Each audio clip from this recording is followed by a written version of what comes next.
नमस्कार, स्वागत है आपका द न्यूज पर। मैं हूं आपके साथ शिप्रा सैनी।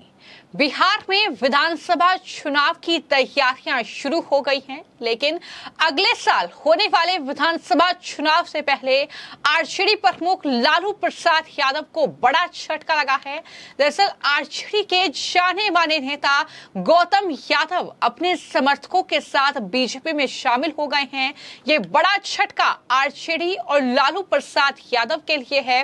तेजस्वी यादव के लिए ये बड़ा झटका है, जो लगातार विधानसभा चुनाव की तैयारियों में जुटे हुए हैं और वो नीतीश कुमार को हराने का दावा कर रहे हैं। लेकिन इन सब के बीच अब उनके ही अपने नेता पार्टी छोड़ रहे हैं और बड़ी खबर ये है कि मुजफ्फरपुर में जो आरजेडी के लिए काम करते हैं गौतम यादव, वो अपने कई समर्थकों के साथ बीजेपी में शामिल हुए हैं। बीजेपी ओबीसी मोर्चा के प्रदेश अध्यक्ष बलराम मंडल ने गौतम को पार्टी की सदस्यता दिलाई है। साथ ही बीजेपी में उन्होंने गौतम यादव का स्वागत किया है। बता दें कि बीजेपी प्रदेश कार्यालय में ही जो मिलन समारोह था, दरअसल वहां पर बीजेपी की सदस्यता गौतम यादव और इसके अलावा कई और उनके समर्थक थे जिन्होंने ग्रहण की है। उन्हें बीजेपी ओबीसी मोर्चा के प्रदेश अध्यक्ष ने ये सदस्यता दिलाई है।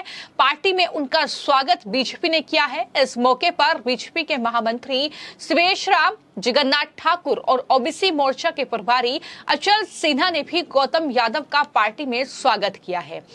लेकिन ये खबर जाहिर तौर पर राजनीतिक गलियारों में चर्चा का केंद्र बन गई है, क्योंकि लगातार बीजेपी और जेडीयू का जो गठबंधन है उसके तहत खुद को मजबूत करने की कोशिश जो है बीजेपी भी कर रही है।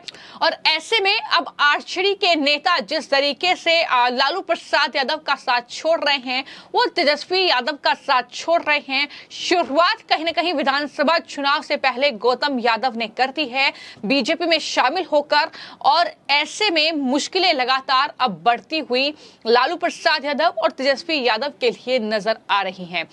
इस पूरे मिलन समारोह में दरअसल इसको संबोधित करते हुए मंडल की ओर से ये कहा गया कि आज राजनीतिक दलों में बीजेपी के प्रति लोगों का आकर्षण बढ़ रहा है। प्रधानमंत्री नरेंद्र मोदी जी सबका साथ सबका विकास की नीति को लोग पसंद कर रहे हैं। ये उनकी नीति है, जिस कारण बड़ी संख्या में लोग बीजेपी से जुड़ रहे हैं। उन्होंने आरजेडी से आए गौतम यादव का बीजेपी में स्वागत करते हुए कहा कि युवाओं को आगे बढ़ाने के लिए बीजेपी लगातार काम कर रही है। उन्होंने बीजेपी की सदस्यता ग्रहण के लोगों से ये अपील की और कहा कि वो बीजेपी की नीतियों को लेकर घर घर तक जाएं। यानी बीजेपी की तैयारी साफ और स्पष्ट तौर पर नजर आ रही है, क्योंकि आने वाले वक्त में 2025 की शुरुआत में ही बिहार पे विधानसभा चुनाव होने हैं और हाल ही में जो नतीजे लोकसभा चुनाव के रहे हैं वो जाहिर तौर पर लालू प्रसाद यादव, उनकी पार्टी तेजस्वी यादव के लिए अच्छे नहीं रहे हैं। और जाहिर तौर पर उसी को ध्यान में रखते हुए अब कहीं ना कहीं तमाम जो पार्टियां हैं अपनी अपनी रणनीति में, अपनी तैयारियों में चुनावों को लेकर जुट गई हैं। लेकिन बीजेपी की रणनीति साफ है कि किस तरीके से हर वर्ग का वोट उन्हें चाहिए, जिसको लेकर अब नेताओं को साधने की कोशिश लगातार उनके जरिए की जा रही है। इसी मौके पर बीजेपी की सदस्यता ग्रहण किए जाने के बाद गौतम यादव ने यह कहा कि बीजेपी की नीतियों से आकर्षित होकर उन्होंने बीजेपी का दामन थामा है और उन्होंने ये उम्मीद जाहिर की है और कहा है कि यहाँ बहुत कुछ सीखने को मिलेगा। और कहा कि आज वो गौरवान्वित महसूस कर रहे हैं कि वो बीजेपी के सदस्य हैं। वो किसी पद की लालच में नहीं, बल्कि लोगों की सेवा के लिए मैं यहाँ आया हूँ, ये भी उनकी तरफ से कहा गया है। तो तमाम लोग इस मौके पर मौजूद रहे तो उन्होंने कहा कि मैं लोगों की सेवा के लिए यहाँ पर आया हूँ, मैं किसी पद के लालच में नहीं आया हूँ, ये भी उन्होंने कहा। लेकिन मैं आपको जानकारी दे दूं कि बिहार की सियासत हमेशा से ही कहीं न कहीं चर्चा का विषय रही है और आने वाले वक्त में जब विधानसभा चुनाव होंगे तो जाहिर तौर पर बिहार में काफी ज्यादा सियासी उठापटक देखने को मिलेगी और ऐसे ही दल बदलने का सिलसिला भी देखने को मिलेगा। लेकिन शुरुआत जो है वो आरजेडी से हो गई है, जहां पर आरजेडी के जो बिहार के मुजफ्फरपुर के एक जाने माने नेता हैं गौतम यादव, वो अपने समर्थकों के साथ बीजेपी में शामिल हुए हैं। और कहीं ना कहीं इसी के साथ तेजस्वी यादव के लिए चुनौती भी बढ़ गई है, क्योंकि लालू प्रसाद यादव के बेटे तेजस्वी जो हैं वो दरअसल खुद को मुख्यमंत्री के तौर पर देखना चाहते हैं बिहार के, लेकिन उनके लिए लगातार चुनौती बढ़ रही है। अकेले बीजेपी ही उनके लिए चुनौती नहीं है, बल्कि इसके अलावा बता दें कि बिहार के मुख्यमंत्री नीतीश कुमार खुद तेजस्वी यादव के लिए मुश्किलें बढ़ा रहे हैं।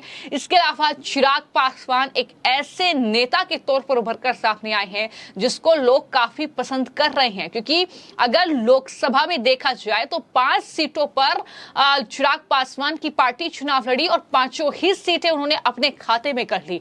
तो चिराग पासवान को एक उभरते नेता के तौर पर देखा जा रहा है। इसके अलावा बात करें प्रशांत किशोर की, तो जाहिर तौर पर वो भी लगातार सियासी बयान दे रहे हैं, लगातार बिहार की राजनीति को लेकर उनके बयान सामने आ रहे हैं। तो कुल मिलाकर कई लोग जो हैं वो तेजस्वी यादव के लिए फिलहाल बड़ी चुनौती इन चुनाव में बनते हुए नजर आ रहे हैं, क्योंकि जिस तरीके से बीजेपी और ये जेडीयू का गठबंधन हुआ है उसको तोड़ने की तमाम कोशिशें आरजेडी कांग्रेस पार्टी के गठबंधन ने की, लेकिन नतीजा ये हो रहा है कि अब एक एक करके आरजेडी के नेता ही कहीं ना कहीं उनसे खिसकते जा रहे हैं, पार्टी छोड़ रहे हैं, इस तरीके से वो बीजेपी में शामिल हो रहे हैं। तो जाहिर तौर पर ये राह काफी मुश्किल होगी और देखना दिलचस्प होगा कि चुनाव आने तक क्या कुछ स्थिति बनती हुई नजर आती है, क्योंकि फिलहाल ये जो तस्वीर है ये कहीं ना कहीं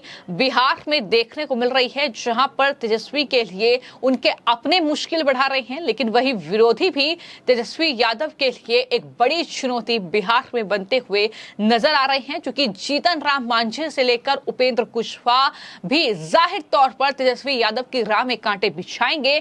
और जिस तरीके से तेजस्वी से कहीं ना कहीं छिटक कर कुशवाहा जेडीयू से भी किनारे हो गए हैं, तो ऐसे में कोई बड़ा खिला बिहार में हो सकता है।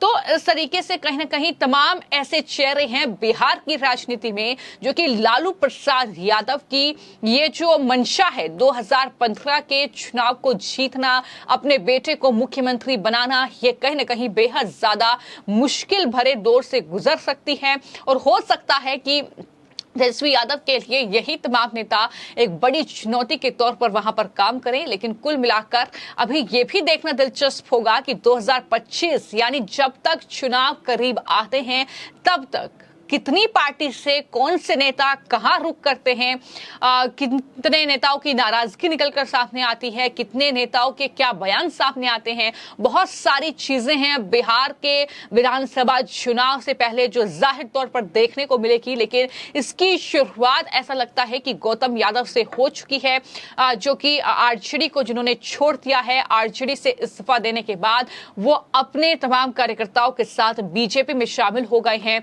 और जाहिर तौर पर यह बीजेपी के लिए बहुत बड़ी और अच्छी शुरुआत कह सकते हैं बिहार में एक तरीके से हुई है, जहां पर विधानसभा क्षेत्र के हिसाब से बीजेपी ने एक अपनी अलग रणनीति तैयार की है, वोट बैंक के हिसाब से अपनी एक अलग रणनीति वो बना रहे हैं। तो इन सब के बीच ये कहीं ना कहीं बीजेपी के लिए एक बड़ी और अच्छी खबर बिहार से निकलकर सामने आई, लेकिन नहीं आरजेडी और कह सकते हैं कि तेजस्वी यादव के लिए ये किसी बड़े झटके से कम नहीं है कि किस तरीके से तेजस्वी लोगों को जोड़ने की कोशिश कर रहे हैं, नेताओं को जोड़ते रखने की कोशिश कर रहे हैं, लेकिन उनके अपने नेता उनके हाथ से छिटकते नजर आ रहे हैं। फिलहाल आपकी इस पूरी खबर को लेकर क्या राय है हमें कमेंट बॉक्स में जरूर लिखें। धन्यवाद।